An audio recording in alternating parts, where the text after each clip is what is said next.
president kama minister, utamungoja hapo saa 5 akiongea na hiyo watu wakipanga hiyo mane. So Mr. President, be an honest man. Look for a mirror before you talk about corruption and look at yourself.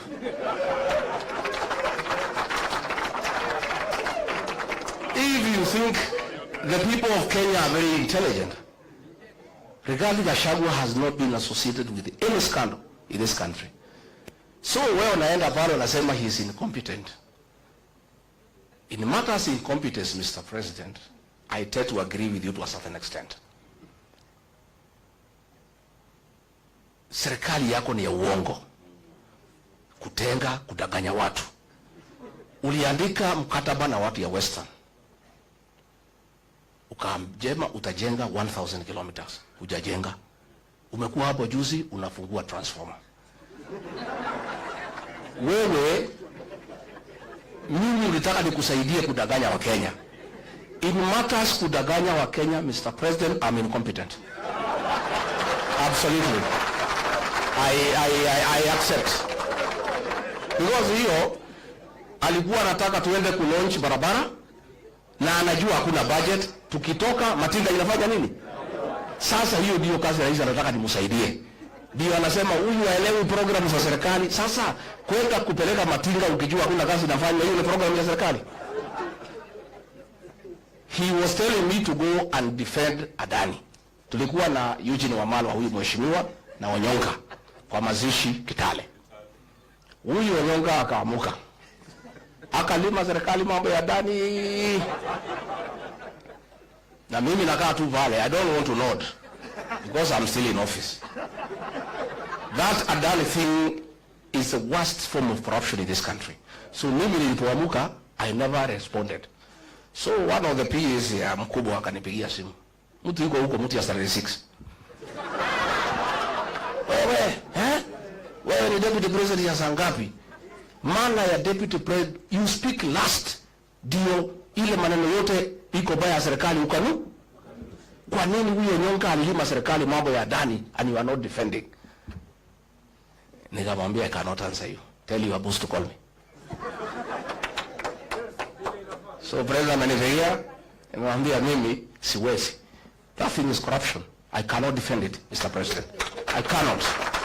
That is why he is saying I was not defending government programs. Sasa corruption, is it a government program?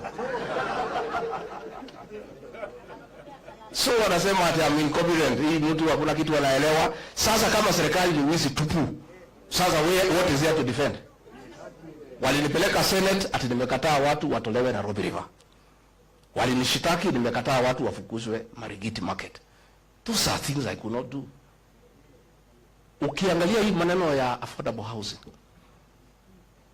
it is the worst fraud against the people of Kenya. And it's good today I tell the country. And those are things he was telling me to go to TV to defend. I told him I will not. Mimi pia nikichwa ngumu. That housing, initially we believed in the president. That ni ya kuleta ajira, nini, maneno kizungu mingi, we looked okay. Until it came to my attention, it has nothing to do with housing. Ni biashara. Ya kwamba PS wa housing.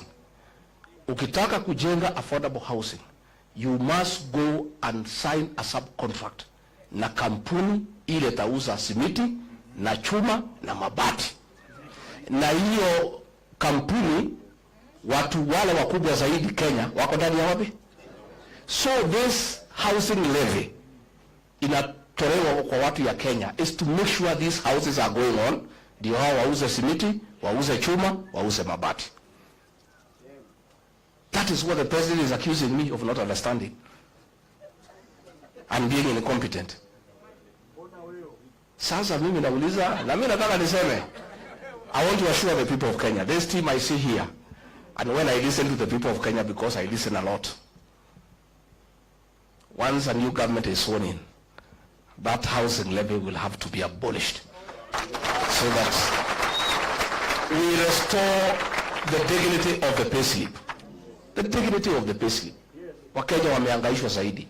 Na nimeona mpaka yule mkubwa ya wafanyikazi amekuwa ameingia kwa hiyo praise and worship team. Watu nakazwa mambo ya NSSF, mambo haongei. Kazi yake ni praise and worship.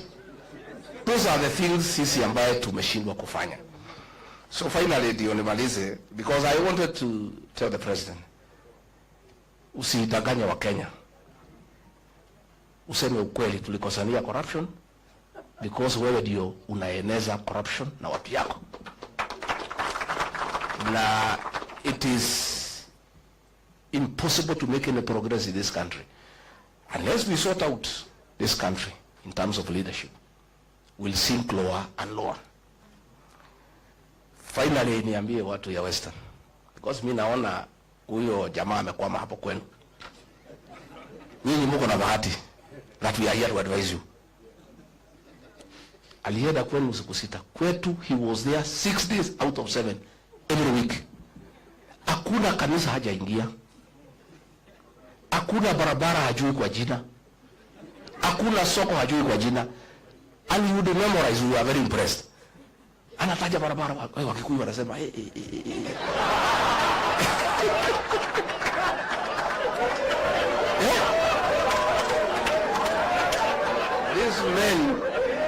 These men called a community that has pride, a community that's hardworking, that is rich.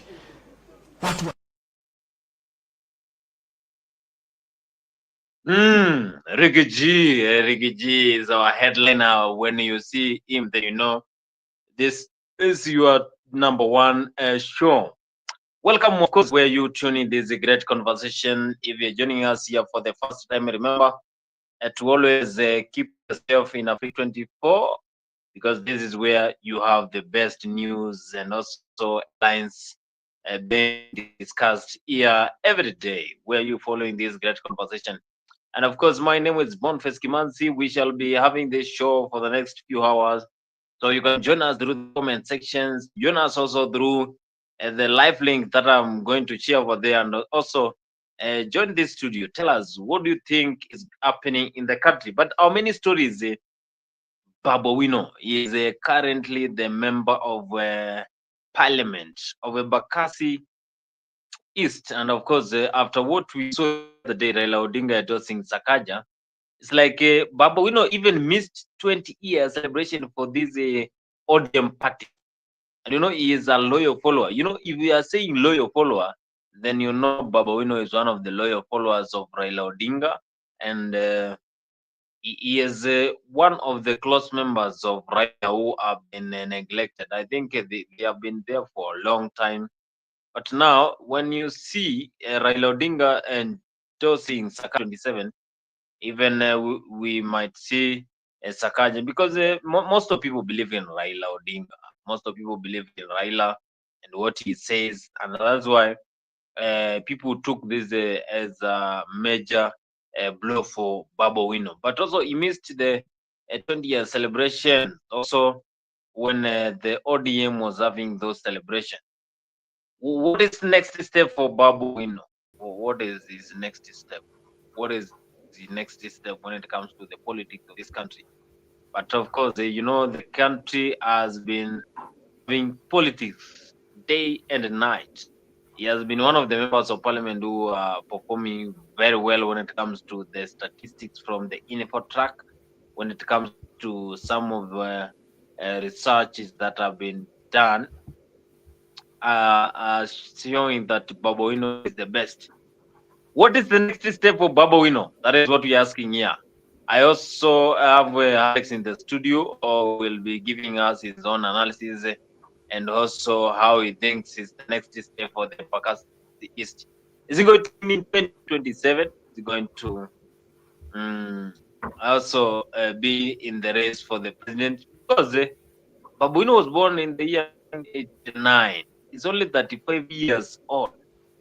I think Babu Owino is like a son to Raila Odinga, but he joined the parliament when he was very young. Very young. So he can also be the president. And I think personally, if someone can ask me, then I will say that if I can be the people of Kenya, then I will vote for Babu Owino as the president. Because you can have someone who is below 40 years being the president. Why not? Alex, unasemaje? What is the future of Babu Owino? and after being dropped by Raila when it comes to Nairobi governor. Thank you, Kimanzi, for hosting me tonight, and I'm happy to be here on the show. First of all, Bonnie, there's a small problem I have with Raila Odinga is that he does not reward loyalty. That's the first problem I have with him. If you check his political career from back then in the 90s up to now, Bonnie, you can see that Raila has, as years go by, he has been losing people every now and then. Even he lost the current president who was in his they were together in the year 2007. He has lost guys like Ababu Namwamba. He has lost people like Najib Balala. He has lost even people like Muhammad Ali. Muhammad Ali wanted to vie for the Nyali MP using the ODM ticket. Then some corruption was done, and Muhammad Ali was lost the ODM ticket, vied on an independent candidate, and he won the seat. So there are many incidents, but even we can speak about Tim Wanyonyi in the year 2022. If Tim Wanyonyi ran for governor in Nairobi County, he could have provided a lot of let's say he could have challenged Sakaja for that seat, because we know Aboni, it's the most of the time you find it's the party that elects. So if ODM endorsed Tim Wanyonyi would have challenged Sakaja. So, but in essence, they went for Igade, and Igade had the problem with Igade is that he had previously resigned, and he wasn't good at mobilizing the people. That's why he's not able to get the seat. So, my point is, year in, year out, every time Raila Odinga always loses people who are very, very loyal to him, and he has lost many people. Even in the 2022 elections, if he just kept the two people, Moses Wetangula, the speaker, and the prime cabinet secretary, who is Musalia Mudavadi, if he just kept the two of them and they brought the votes of the Western, imagine Raila would be in a very good position to be able to win the seat, but he lost the two of them. Right now, he has lost Kalonzo, Matakarua. He has also lost the people of Azimio. So if I'm looking Bonnie at Raila's political career, I see him losing very, very good people every now and then. So I have to question his advices. So recently, before he lost the UC seat, he went on and endorsed Sakaja. And mind you, Bonnie, the things which Babu Owino spoke about was true. Sakaja has been on the opposing side to Baba from back then in the days in TNA Jubilee up to the UDA Kenya Kwanza, and yet Raila was quick to endorse him for the governor seat. And yet we have guys like Tim Wanyonyi, we have guys like Babu Owino who are in his party who have stood by him, who have campaigned for him, and yet Raila Odinga hasn't rewarded that loyalty from the people. And you know, Bonnie, when you fail to reward loyalty to people, sometimes you end up losing it. And you imagine you endorse Sakaja, and right now people are bitter at Sakaja because people feel like there is no development in the Nairobi County.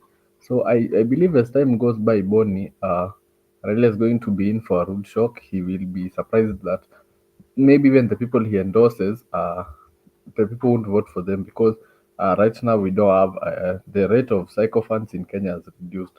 So I believe Raila has to change his ways, or he has to find better people to advise him. Thank you. Raila Odinga is losing some of the important people in his political journey.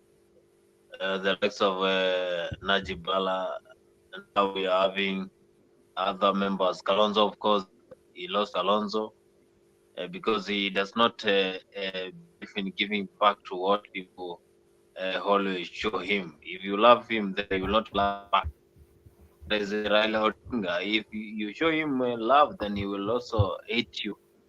I don't understand what is happening, but anyway, we are having this kind of situation in the ODM whereby we are having a lot of leaders who are loyal to the being neglected. Also, we are having issues with the current government, whereby the Kenyans are complaining about the government development. also the spending of the government, they are still complaining. How about Edwin, Papa Edwin Sifuna? Yeah, did you think that they have been neglected by Baba?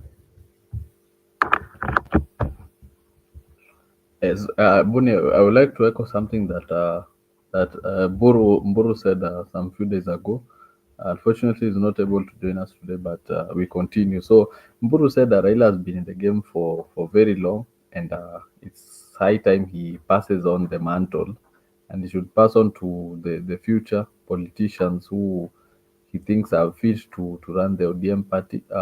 Sifuna is a truthful person. Sifuna has been raising many issues about this government. Sifuna has stood by the people. Sifuna has done oversight of the government, which is part of the reasons why senators are elected. And those are the people who Raila should be looking to pass on the mantle. People who are of integrity, they are truthful, and we say things the way they are, and they stand by the people. You see, so those are the people Baba has to endorse. Although Sifuna said he wants to remain in his senatorial seat in the 2027 elections, he is not yet. He doesn't feel like he's ready to elevate to the governor and so on. So for his seat, the senatorial seat, I can gladly say Bonnie, he will win it very early in the morning. There is no chance anyone is going to defeat Sifuna in the senatorial seat in the Nairobi County. So those are the people Raila has to be looking forward towards passing on the mantle to them, and those are the people who, yes, they are on the public side. So those are the people who the public likes, and so yes, I believe Sifuna is on the right trajectory in politics. So ODM should not let him go because sometimes only the party lets down some of the good members in it.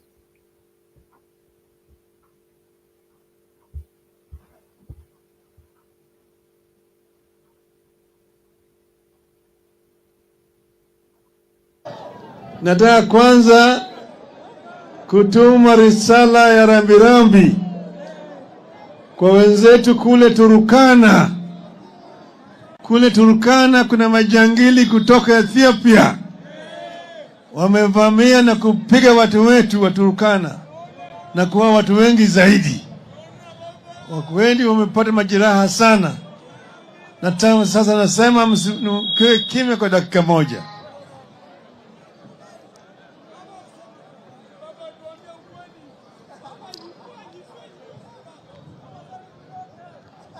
Asanteni, asanteni sana. Sasa mimi nimerudi.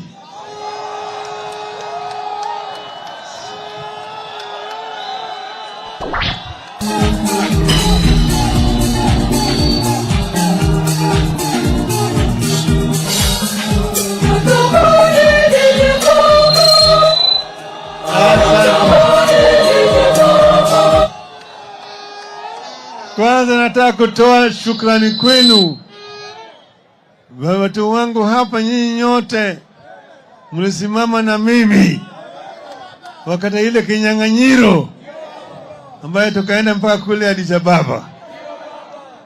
Hiyo kampeni tupeleka katika pembe zote za Afrika, mashariki mpaka magharibi, kaskazini mpaka kusini, tukitembea bara hii ya Afrika. Tukatembea tukakutana na viongozi na wananchi wa Afrika, tukaona yale ambayo yanafanyika katika bara hii yetu ya Afrika yote, ile shida ambayo iko, ufukara, shida ya ukabila, ugozi mbaya na kadhalika. Tukaendelea huko mbele, tulikuwa tunataka kujaribu kusaidia kule Afrika, lakini mambo yakaenda mrama. Nilisema tukishinda huko tutakuwa tumefaulu, na hata tusiposhinda tutakuwa tumefaulu, tutarudi nyumbani. Tutarudi nyumbani. Wazungu wanasema east or west, home is. Sasa baba amerudi. Sisi tumerudi. Shukran sana. Sasa leo tunasherehekea miaka 20 ya chama chetu cha OD. Nataka mkumbushe vijana, mkumbuke miaka 20 iliyopita tulikuwa katika hali mbaya katika taifa letu. Tulikuwa kule Bomas of Kenya, ngajua mambo ya katiba. Majamaa walikataa ile katiba mzuri ya Bomas, wakabadilisha hiyo katiba, wakachafua. Kule Bomas waliua yule kijana yetu ambaye alikuwa anasimamia mambo ya ugatuzi, anaitwa Dr. Odhiambo Mbai. Waliingia kwa boma yake mchana, wakakuta kama yeye yako na watoto yake, wakampiga risasi, wakamuua. Naelewa vizuri. Baadaye wakabadilisha hiyo katiba ile ya Bomas, wakaleta ile katiba mbovu ya Kilifi, tukakataa. Wakapeleka kwa bunge, wakapitisha. Tukasema tunaenda kwa ile mahakama ya wananchi. Tukakaja kwa mambo ya referendum, kwa maoni. Wakatoa alama mbili, ndizi na chungwa. Ndizi na wale ambao wako nasema ndio ndizi, wale ambao wanakuwa na la chungwa, sio? Sisi tukawa wanachungwa, kwa sababu tulipokuwa katika mkutano kule Kisumu, tukasema hii chungwa itakuwa sasa ni alama yetu na itakuwa ni chama chetu. Tukaanza Orange Democratic Movement, OD. Sasa OD ilizaliwa miaka 20 iliyopita kule Kisumu. Mtoto akizaliwa, akiwa bado mtoto, ananyonyeshwa na mama. Mama anabeba hapa, sana mnyonyesha. Baadaye kama msimonyesha anaanza kudema, anatembea na nini kule chini, sio? Baadaye anaanza kutamaa, sio? Kutambaa, sio? Baadaye anaanza sasa kukua kijana mpaka anabalehe. Si anabalehe, nywele inaanza kutoka kule chini kwa nyuzi, sio? Baadaye ndevu zinaanza kutoka. Msichana anasema msichana amevunja ungo, sio? Amevunja ungo. Baadaye sasa akifika miaka 20 si ametosha. Ametosha kuwa na bibi, sio? Hiyo ndio OD. Sasa tumesema siku ya leo tukisherehekea baba amerudi, na nimesema nitakuja kuuliza watu wangu wote kwanza mwelekeo. Tujue mwelekeo, sio? Sisi si watu wa kufuata watu ovyo. Tunafuata watu na sababu.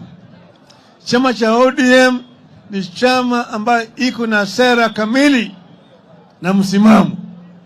Na vile vile sisi tumekuwa tukitetea haki ya wananchi wa Kenya. Na tutaendelea kutetea haki ya wananchi wa Kenya, sio?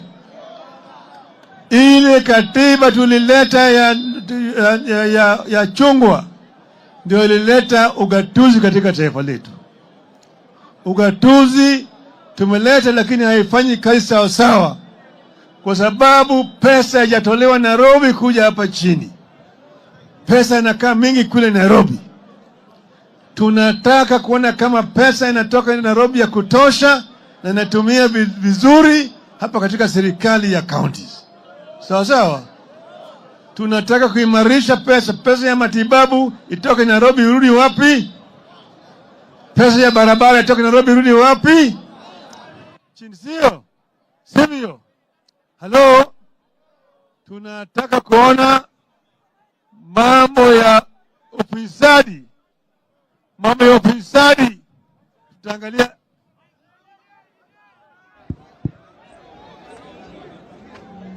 Hello? I'm coming home where I've been. Check. Hello?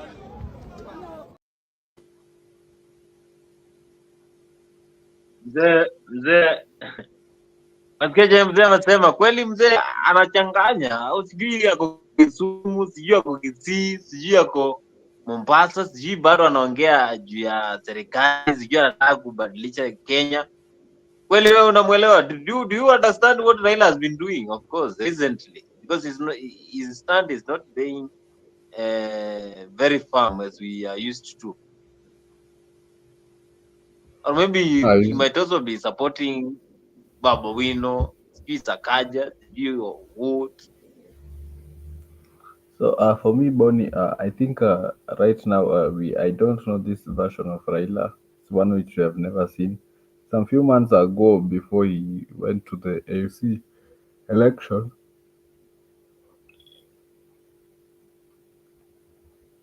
he told us that the Adani deal is a good one. And if we are speaking truthfully, we know the Adani deal was not a good one.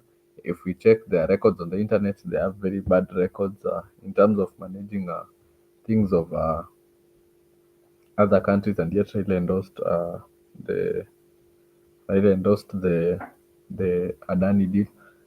And you also notice when he gave out the people he calls his experts in to the government, Raila was very silent for a long time about the abductions that were happening in the country every now and then.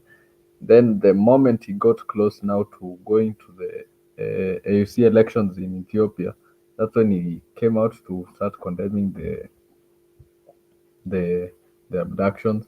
And recently, we have seen him meeting Ruto. Then we have also seen him coming out to slam Shah, and now he's meeting. You said he has met leaders from Kisii, he has met people from Kisumu, and he's now standing with the people of Turkana. So Raila should just come out and give us his stance. If he is working with the president, he needs to tell us. And if he's for the people, he also needs to come out and tell the people, so that we hear it from the horse's mouth, and it's not just hearsay. Instead of him coming out to say that he's coming to kuulizia mwelekeo kutoka kwa wananchi. So because wananchi wenyewe wanangoja, wale wafuasi wake wanasubiri mwelekeo kutoka kwake, na yeye anasema amekuja kuulizia mwelekeo kutoka kwa wananchi. So wananchi wakingojea mwelekeo kutoka kwa kiongozi anangoja mwelekeo kutoka kwa umati. Sasa hapo nani atasaidia nani? Kiongozi anafaa kuje na he should come up and provide solutions to the challenges that Kenyans are facing, because we have many challenges, we have issues, so many in this country, Bonnie. Because we recently saw many youths are flooding in the church where the president gave the 20 million. You see, and also the president giving out 100 million to a church. And the question which I was asking myself is, what can 100 million do to the constituency in your village, Bonnie, or the constituency in my village? Can do a lot. So Raila has to come out and address those issues, saying that that's taxpayers' money and should be well spent. So Raila should just give us his stance, and I believe he should just finish his political career with a good reputation. Try and maintain his reputation, because as things go by, Bonnie, I think Raila is losing his reputation. And it's very bad for him, being a politician who has been well respected, known for standing by the people and speaking for the truth. People want to know the stand of Raila Odinga, because even the broad-based government, after the likes of Joe, Pew and I joined the government, they have really changed. They are not supporting the country. Of course, we thought that they will be also pushing the government, but now they are saying they are going to support Kenya Kwanza government for next 5 years. They are still shocked on what is going to happen. Anyway, because a lot of things are happening in the government, and also they are questioning. Mimi why niko na furaha tele kufika hapa Ndau. Nilikuwa namwambia Rafiki yangu hapa, nilifika Ndau nikiwa mtoto. Hapa nilikuja nikiwa umri mdogo sana, na nililala hapa takriban kama siku 4 hivi. Na nilikuwa nimekuja, watu wataona nilikuwa nimekuja holiday. Hapa nilikuja katika kazi ya tabligh zamani. Nilishikwa, Your Excellency, nikiwa mdogo, nilikuwa kidogo, nilishikwa na marehemu mamangu nikitoka Tiffany's. Kamba, wewe ulienda disco. Sasa haya, ingia katika kundi. Nikaja nikajishukia nimefika paka Ndau. Nikatoka hapa, nikaenda Mbwajumali, alafu nikavuka nikaenda Mkoe na nikaendelea. So najisikia tu na furaha vile nimerudi hapa. Na niseme Your Excellency, haya ambayo yamezungumzwa kwanza yanayonihusu katika mambo ya uvuvi. Mimi na gavana tulizungumza. Gavana alinipigia simu akiniambia mambo ya uvuvi haramu, na nikapigia simu mtu ya Coast Guard ya hapa afanye kazi karibu na gavana ili watoe wale wavuvi haramu na tusaidie wale ndugu zetu ambao wanavua. Ile kitu ambayo nataka niseme hapa leo, baada ya kuona umeme umekuja, na mimi pia katika hali ya uvuvi najua kidogo, na najua kama sahi ni season kubwa ya tuna sahi, na hapa Kiwayu kuendelea kwenda bahari za Somalia kuna samaki wengi, kamba wengi, crab wengi, sivyo? Ile kitu tunataka tujaribu tuwapatie watu wetu uweza wa kuweza kufanya nini? Kuingia bahari kuu kuvua na kuweza kufanya storage. Ile kitu nitafanya sasa. Mheshimiwa Rais, nikirudi Nairobi nitakaa na watu wangu niangalie ni mbinu gani tutakuja tuweke hapa na all the islands in Lamu, mambo ya kudeal na kitu naitwa post harvest losses. Samaki wakivuliwa waweze kuwekwa kwa mafriza, na kama hakuna soko watengenezwe wapeleke katika soko la nje. Si namna hiyo? Kwa hivyo hiyo tutafanya sisi. Na mimi nataka niwaambie sisi kama wapwani, Mheshimiwa William Ruto ameanza siasa ya kuleta usawa wa maendeleo. It is not easy, sio rahisi. Na mimi nataka niwaambie sio rahisi kwa rais wa Kenya kuingia ndege paka aje island ndogo kama Ndau, sio rahisi. Ni kwamba ametambua watu wa Ndau na alete usawa wa kimaendeleo. Ile kitu mimi nataka niwaambie, palipo wema hurudishwa wema.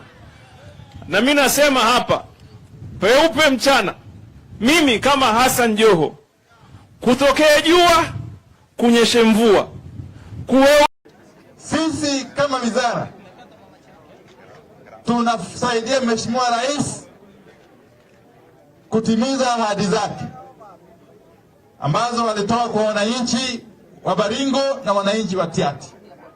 Na Mheshimiwa Rais ametoa amri ya kwamba wakati tunasambaza au tunafanya mambo ya maendeleo, tuifanye katika pembe zote za nchi bila mapendeleo yoyote.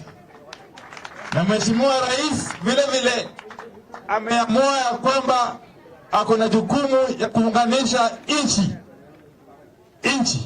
ili nchi iwe kitu kimoja, bila kujali kabila, bila kujali rangi, bila kujali dini, bila kujali eneo. Hiyo ni jukumu ya Mheshimiwa Rais William Ruto, na sisi ni kazi yetu kumsaidia ili aendelee kuunganisha nchi iwe kitu kimoja. Na Mheshimiwa Rais vile vile anaendelea kufanya kazi pamoja na Mheshimiwa Raila Odinga. Baba Raila Odinga ndiye alituma sisi tufanye kazi katika baraza la mawaziri ya Mheshimiwa Rais. Na Baba Raila Odinga vile vile juzi Rigiji wakati aliwania kiti cha mwenyekiti cha AUC alipata usaidizi mkubwa sana kutoka kwa Mheshimiwa Rais William Ruto, na sisi hatuwezi sahau. Sina maana hiyo. Hata nyinyi wananchi wa West, wananchi wa Tiati, wananchi wa Baringo, mtasahau kweli ya kwamba Mheshimiwa Rais Ruto alisaidia baba Raila kula Addis Ababa? Ndio sisi tutaendelea kufanya kazi pamoja na Mheshimiwa Rais, na tunamwombea aendelee kuunganisha wananchi wote ili Kenya iwe kitu kimoja na tupate maendeleo tukiwa kitu kimoja. La muhimu, vile mwenzangu rafiki yangu Jematia alisema hapo awali, as a government and as a ministry we have a duty to communicate the plans that we like those are the broad-based government leaders who joined the government so that they can support or they can act as pushers for Kenya Kwanza so that it can deliver to Kenya. But now you see the likes of Pio and I, what is happening? What is happening? How I wish Babu Owino could accept that position. Do you think that Ruto knew that Babu Owino, if he gives him that chance, do you think Babu Owino could accept it? Or he would have even pushed the government more? Lakini alisema hawezi fanya serikali. Babu Owino angekubali kweli kuingia kwa Kenya Kwanza? I don't think Babu Owino, you know, Boni is a very smart man. He's a very smart politician, and every move he makes is very, very much calculated. So there's no way Babu Owino can fail to have the little self-worth of standing by your words. If you come out and claim this government is wrong, there's no way you can be given a docket and go into it. And that's one thing I love about Babu Owino and Sifuna, is that they stand by the truth. Even Sifuna said he'd rather lose the senatorial seat in 2027, but ensure Ruto does not get the presidency. You see, so we need leaders, Boni, who stand by principle. If you say you are not joining, you are not joining. Not the likes of Alias and Joho. You go 2 years ago, you come out and you shame this government and you say you cannot join. Hata ukipewa nini huwezi enda huko. And then some few years later, we see you there in government. And the funny thing is that Boni, to please leave us alone. Mheshimiwa Kalonzo Musyoka, please leave us alone.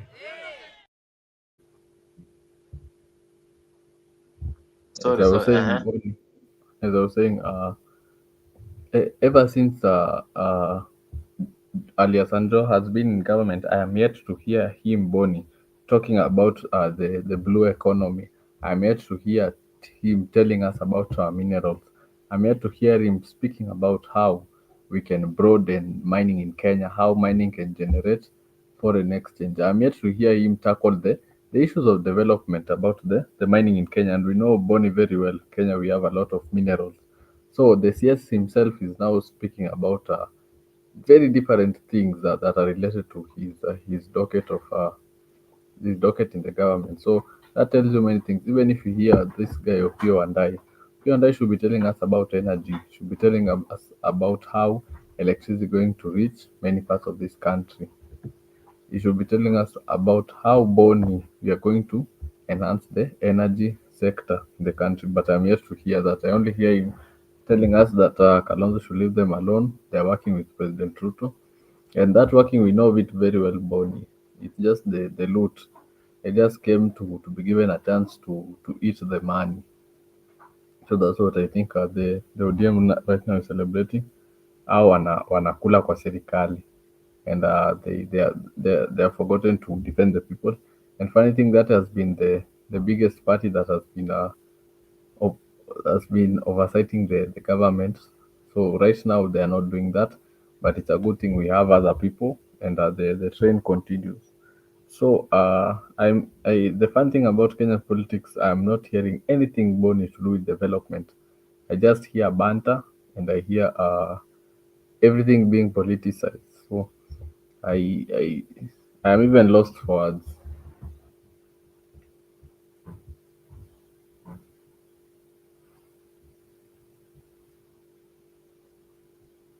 Alex, tumekupoteza, network yako imepotea. Network imepotea kweli Boni? That is Alex, of course, but the president is saying that we are having a lot of developments in the country, which is something that Kenyans are also trying to question. Junet Mohammed is one of the leaders who really changed a lot. Thank you, Honorable Speaker. Minority Leader. Thank you, Mr. Speaker. Mr. Speaker, I just want to add a few things to what the majority leader said. Mr. Speaker, this issue of RMLF has been on this floor now for some time, even since last Parliament, Mr. Speaker. Mr. Speaker, what I have come to realize, there is a systematic program going on in this country to disconnect members of this House from the public completely. Mr. Speaker, I don't know where that plan is hatched, Mr. Speaker, whether it is in the executive or in the judiciary or somewhere. Mr. Speaker, there is a serious plan to disconnect members of Parliament, especially members of the National Assembly, from the public, Mr. Speaker. Mr. Speaker, people tell you that it is not your work to bring development to the people. If I cannot bring development to my people, what is the plan? What is the constitutional requirement of representation? You represent people so that you can speak on their behalf on the floor of the House to get resources to the public, Mr. Speaker, if I understand it well. Mr. Speaker, this is something that this House will not accept. Mr. Speaker, look at what's happening in the counties. We are not against devolution. We completely support devolution, Mr. Speaker. But Mr. Speaker, we have to analyze since the last 10 or 12 years whether devolution has worked for this country. The only things we see in devolution is conferences every year that shows us beans, ndengu, carrots, cucumber, cassavas grown in our areas, Mr. Speaker. Those things have been happening since independence. My grandmother has been growing cassava since Kenya became independent, Mr. Speaker. That's what you are being shown in devolution conferences. There is nothing serious that has happened in terms of devolution since devolution came into place, Mr. Speaker. Truth must be said. We must be truthful to the people, Mr. Speaker. Sure. Look at the amount of money that has been devolved in this country. Trillions of shillings since devolution came into place. Nothing to show for it. Nothing, completely nothing, Mr. Speaker. Let's be honest to Kenyans. Mr. Speaker, we don't want to describe them as devolved corruption. But people are preoccupied. Mr. Speaker, can we have order here? People are preoccupied with the little money that has been devolved through NGCDF, little money that has been devolved to the constituencies through RMLF, and people don't take note of the billions of shillings that are being devolved every financial year, Mr. Speaker. Counties are getting their money. They are never in arrears. Even if they're in arrears, there's 1 month, 2 months, in the end the money goes down to the ground. There are counties that are holding billions of shillings in their central bank accounts. I was reading in the newspaper the other day that there are counties that have not spent 48 billion shillings, Mr. Speaker. They are lying idle in their account. And they are still demanding for more money. They're saying, oh, the national government has not devolved.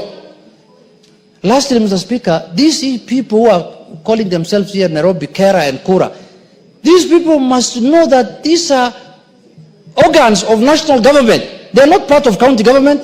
They are oversighted by this House. This Director General of Kera, Mr. Speaker, this man is a joker. I can tell you for truth. He thinks that he is supposed to report to counties. Which governor oversights him? Which county government oversights him? That man must be dragged here to this House under full committee of the full House, Mr. Speaker.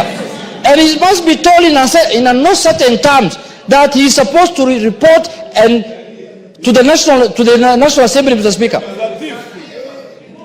This is a man who thinks that he is supposed to work with county government. Which county government is giving him money?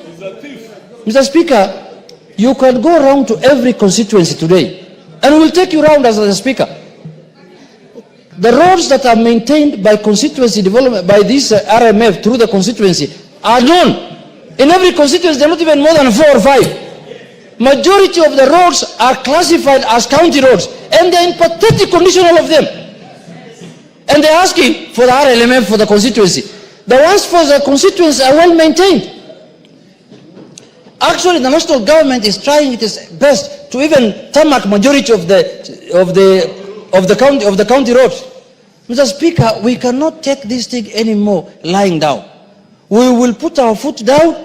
We are tired of these shenanigans of counties and judiciary all the time saying CDF is unconstitutional, and these people are enjoying their monies. They are not delivering any services to the public, and the people who are supposed to do that work are being curtailed. Mr. Speaker, this matter must come to an end, and we are going to pass, as the majority leader said, the county revenue allocation, the extra money we are giving them through the bill that has been brought here, without RLMF.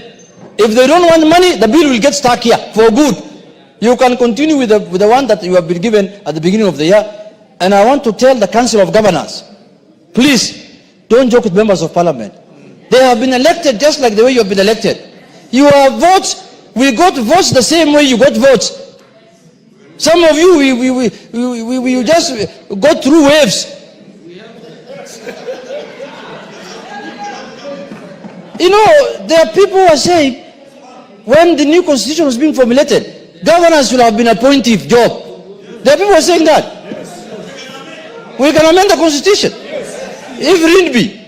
So, Mr. Speaker, in conclusion, we are saying, let us respect everyone's work as enshrined in the constitution and in the laws, Mr. Speaker, and we must make sure that we are not supposed to be made like we are not supposed to bring any development to our constituency. A governor told me, Mr. Speaker, he told me on my face that, you know, your work is representation and oversight. You are just to go and make noise in Parliament. That is all. That's your work. You don't have any other work. I told him, my friend, when we are going to do the division of revenue bill, we will give you very little money if you talk like that. That's when you'll realize what power is, as the constitution, given to the National Assembly. So, Mr. Speaker, we support the devolution, but the county, what is this thing called? The Council of Governors. This amorphous thing first. It's not in the constitution. I don't know, it's in the County Government Act or something, Mr. Speaker, which we can repeal even that one. They must respect members of Parliament henceforth. And that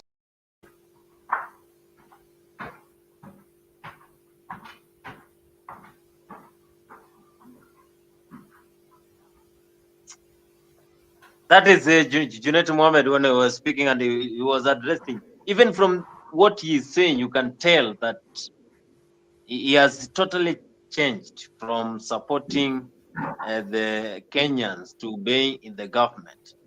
You can also tell what he's trying to command over there as one of the members of Parliament who are in the Kenya Kwanza government. But you know, they have not said it. But you can tell.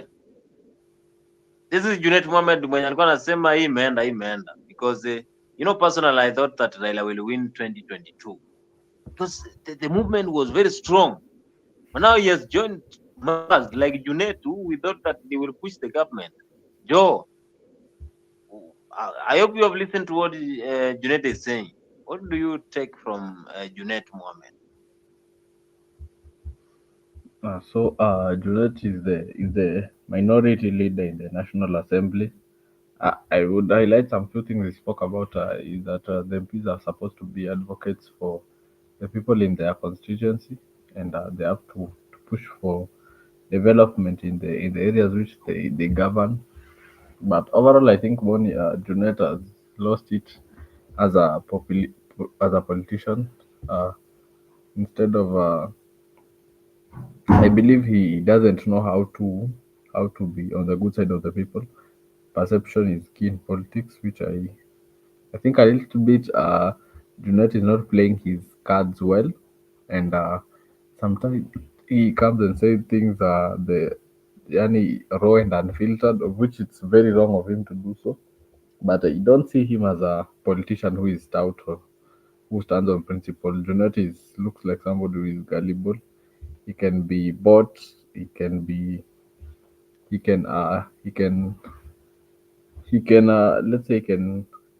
the Baba thing where you go into power And when you go into power, you forget your people, and power gets into your head, so you feel like you are on another level of the people. So I believe those are the few places where Junet will misses out in his political career.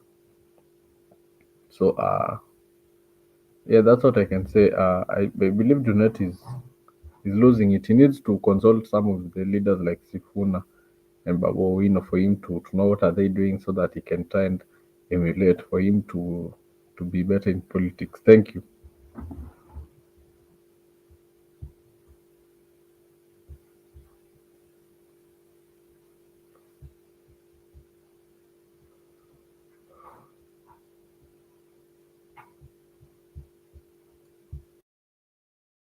Junet is the minority leader in Parliament. Of course, he has been in the position for long.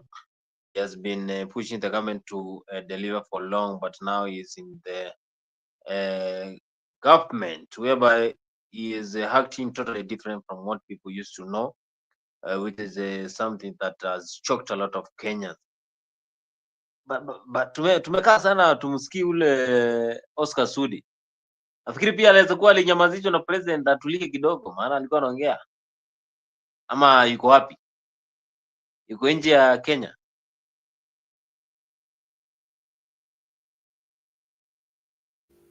The Kapseret MP Oscar Kipchumba Sudi. First of all, you see, Bonnie, that's how it shows you Kenya is a joke of a country. Imagine somebody like Oscar Sudi is in power, and he's a member of parliament, and we don't see him in the parliamentarian National Assembly meetings or whatsoever. Yet he's the leader of the people of Kapseret. So if he's not in parliament, who is there to develop the rights of the people in that area where he goes? So it just exposes many things about Oscar Sudi, and recently embarrassed himself when he came out to try and show Sifuna that he knows so much English, and he was missing out on grammar. So I think Oscar Sudi, he needs to quit politics. He needs to resign as the MP for the people of Kapseret, and return any money if he has ever stolen from the government. I think that's essential for But him. we are seeing that he is the most hardworking member of parliament. I believe Even if he does not speak in those parliament proceedings. I believe Bonnie, the list was forwarded of the most working MPs, and I want somebody to tell me where we saw Oscar Sudi in that list, because I saw the likes of Ndindi Nyoro, I saw someone like Peter Salasya, I saw Babu Owino, and I can say those are men on a mission to try and achieve something. So, but what about Oscar Sudi? What developments can we say he has done in his constituency in Kisii that can be his constituency in Kapseret, so that we can be able to wedge him? Thank you. Vile nimekuwa hapa na nikitembea na wananchi hawa wanisikia. Hii kitu ya SHA nataka kuizungumzia for the first time. And I want to address my president whom I voted for, whom I campaigned for. Hii ya SHA ambayo tulibadilisha sheria, tukatoa NHIF, tukaleta SHA ya Taifa Care, na tukakubaliana tukasema ya kwamba wale watu ambao ni maskini hawana pesa, SHA iwalipie pesa ya hospitali kama wametibiwa. Hiyo ndiyo ilikuwa maono yetu na maono ya rais wetu William Ruto, na akatuamrisha sisi tukatafuta Wakenya ili wajisajili kwa SHA. Wakenya zaidi ya milioni 15 wamejisajili kwa SHA na Taifa Care. Changamoto ile ambayo iko, wamama hawa wakienda kutibiwa hospitali, wengine wanakatazwa kwa sababu pengine ile hospitali tayari SHA wako na deni yake ya mamilioni ya pesa. The hospital has no capacity to treat them, inakataa kutibu wale wamama na wale wagonjwa ambao wameenda kutibiwa pale ndani. Changamoto nyingine ya pili ambayo lazima tuangalie wale wa Kenya ambao walijisajili kwa SHA na wale ambao wanakatwa mshahara kama mimi sio wengi sana, na pesa yao yote ukiweka pamoja haiwezi ikabeba matakwa na malengo ama hitaji ya matibabu ya mamilioni ya Wakenya ambao wanaishi katika hali ya uchochole. Kwa hivyo mimi nachukua nafasi hii kuomba rais wetu wa Jamhuri ya Kenya, Mheshimiwa William Ruto, Kenyans are crying that this SHA is not working. There is no money. The system cannot accommodate the millions of Kenyans who have registered with SHA. Mr. President, I ask you, I plead with you, we have given you the power under our constitution to appropriate money before you bring it to Parliament to regularize. Mimi nakuomba chukua pesa ya kutosha kwa sekta nyingine ya serikali, uweke hii kwa SHA, ndio wananchi hawa wasiendelee kuhangaika wakitafuta matibabu kama hawalipiwi pesa hiyo. Mr. President, tumekuwa na propaganda nyingi hapa katika nchi ya Kenya hii. The people who will vote for you are the poor people who go to hospitals to seek for medication and they rely on SHA for their payment. Mr. President, sort out SHA. Bring more money to SHA so that we can carry the poor people who seek for medication, and the Kenyans will forever be grateful for you. Sheria yote ambayo inakuja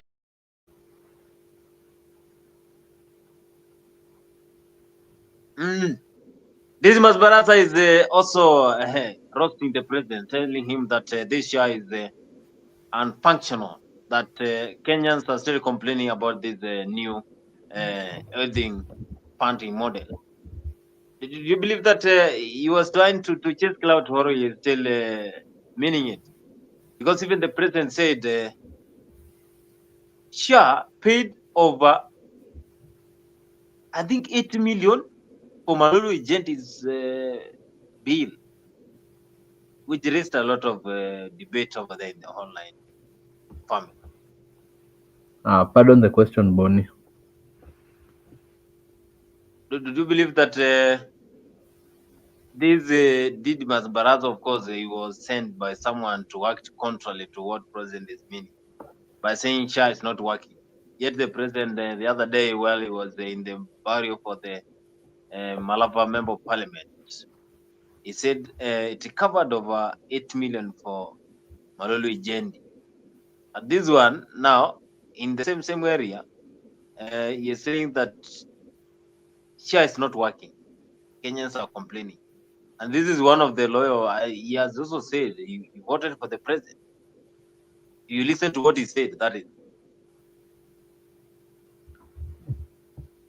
Okay, so yes, Bonnie, there's contradiction from Didmas Baraza saying that SHA is working, and also even Musalia Mudavadi himself has said SHA is not 100% working as per what they anticipated, as per what they expected. So and then the funny thing is, Bonnie, I hope this question reaches out to the members of parliament and the politicians.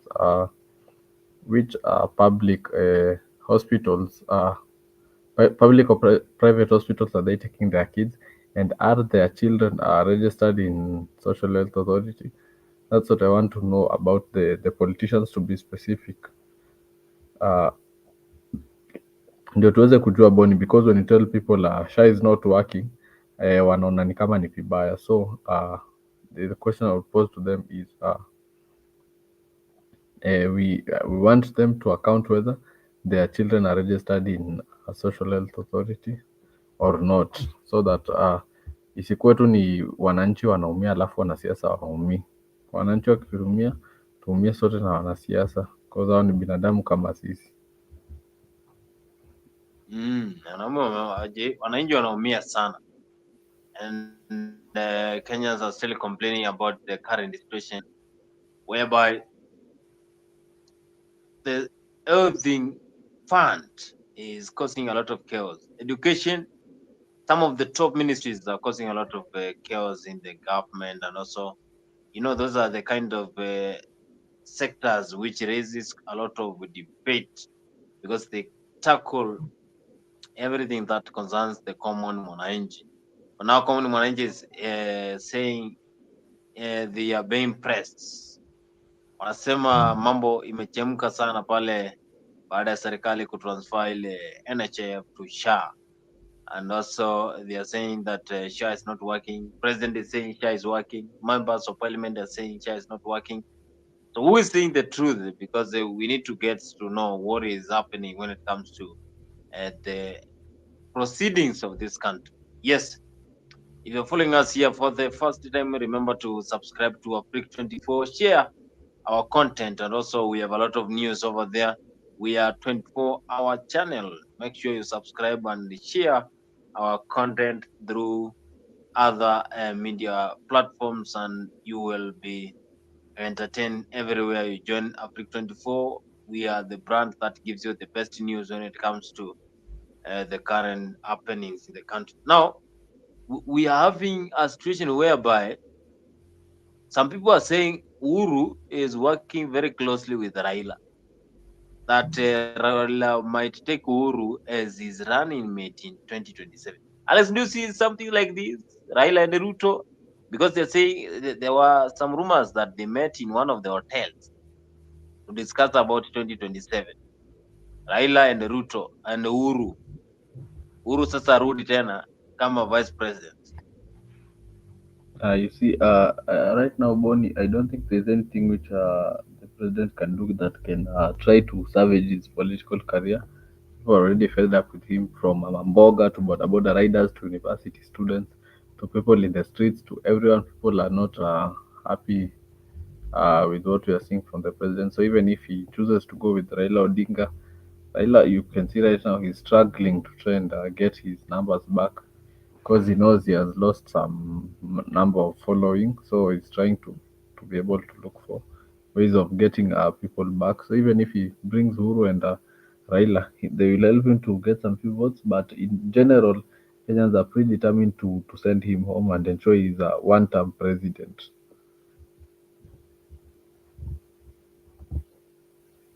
And did you know, I asked you about Uhuru and Raila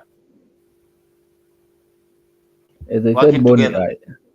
I believe those guys are now political rejects. I don't think Uhuru right now has the energy to even be able to mobilize the people from his area. He has lost some form of fame in his area. So even if they work together right now, I don't think the three of them can gather enough numbers to be able to put Ruto in that seat.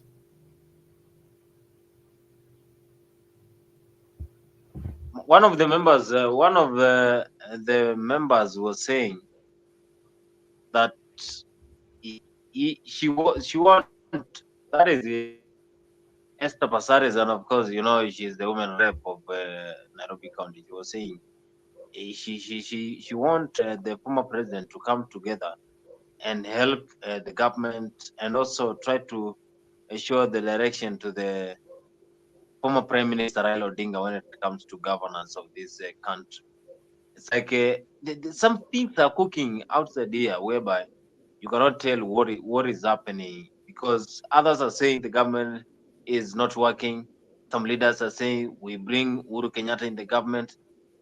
There is a lot of controversy when it comes to the Kenya Kwanza government. But anyway, we wish Kenya will get someone who will be the right person for development, someone who will not squander the resources of Kenya, someone who will make Kenya a great nation. But the president has been saying that he wants to make Kenya a great nation. But now, where is that great nation? And when will we experience this great nation? Because great nation starts with the common mwananchi experiencing a lot of developments.